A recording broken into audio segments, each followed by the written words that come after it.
Hey everyone, Matt with SmartyHome.io here. Today we're going to be taking a look at the Ecobee Switch Plus, which is Ecobee's first entry into the smart switch market and also the first smart switch to have Alexa built into it. Sorry, I don't know that one. Cancel. Should probably turn her off or this is going to be a very long video. Now before we go any further, I should say I purchased the Switch Plus with my own money. This is not sponsored. This was not provided to me by Ecobee. So this is entirely an unbiased review. So the Switch Plus has Alexa Smart Assistant built into it. Also, right out of the box, connects with all the other major providers. Google Home, Apple HomeKit, Samsung SmartThings, and If This Then That. But Alexa is the only voice assistant you can use. Those other integrations are just for control. Installation is quite easy. Like most smart switches, there are 4 wires coming out of the back. Line, load, ground, and neutral. And in fact, for the Switch Plus, load and line are interchangeable, doesn't matter. One problem I did have was that the flange around the switch that rests on the wall was so thick that my screwless switch plates couldn't fit all the way over it. So I wound up with this weird gap between my switch plate and the wall. Not so great. Never seen a flange that thick on a switch before. The build quality of the switch though is quite good. When you press it, it has nice motion to it. It doesn't sound or feel cheap, which some smart switches do. So overall, build quality is quite impressive, and it should be for $100. When it comes time to install your smart switch, right in the Ecobee app, there is an enormous amount of instructions and helpful material.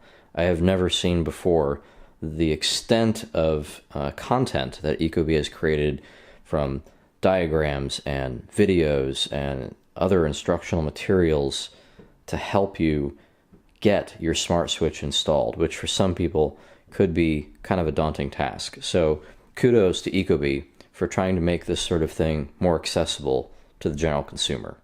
Once installed, getting it set up and on your Wi-Fi network was incredibly easy using the Ecobee app. Probably the easiest of any smart device I've ever installed. The microphone also seems pretty sensitive and responded with about the same degree of responsiveness as an Echo Dot placed in the same location in the room. Alexa, turn off Office Pendant. Okay. Alexa, turn on Office Pendant. Okay. One oddity is that you can't just say, Alexa, turn on the light, like you can with a real Amazon Echo that you've grouped with light devices. To control itself, you actually have to tell the Ecobee exactly the name that you gave it, just to turn it on and off by voice, which is slightly strange. Once you have the device installed and paired to your Wi-Fi network, which is also incredibly easy, it shows up in the Ecobee app under My Devices. You can toggle it on and off right from the screen that lists your devices. I only have the one. Or if you tap into it, in addition to remote control, you get some other options along the bottom. This menu doesn't really show you anything, just some basic info about the device. It also has some basic automation controls.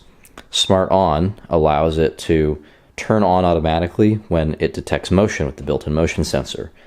With this automation, there's also the option of daylight detection, which means that it will not turn on if the ambient light is above a certain level. Then there's Smart Off, which will turn off the light if no motion is detected after a certain number of minutes that you set. And then night light, if that's enabled, it glows a little low light when the ambient light sensor detects that there is no other light in the room. Aside from that, you have the ability to adjust the speaker volume from right inside the app, as well as indicate whether you want to hear a sound when it hears a command. You cannot mute it from the app. For that, you actually have to go to the device. It'll even play music itself, if you actually want to listen to music out of that tiny little speaker. Alexa, play some John Mayer. Shuffling songs by John Mayer.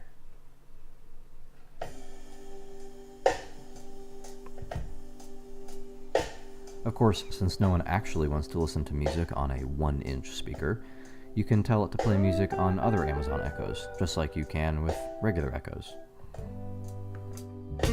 So, would I buy the Ecobee Switch Plus?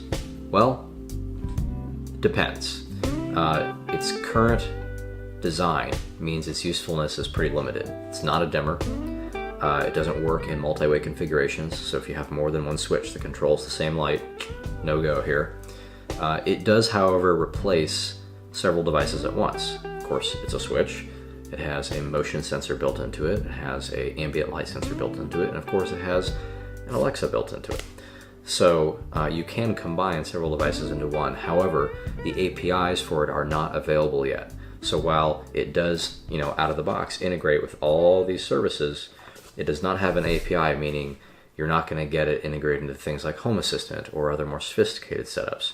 However, I did talk to Ecobee on Twitter, and they mentioned that is coming. They were not specific on whether or not that would include access to the motion sensor, though, which would be huge, or if the API is just going to allow you to turn the light on and off.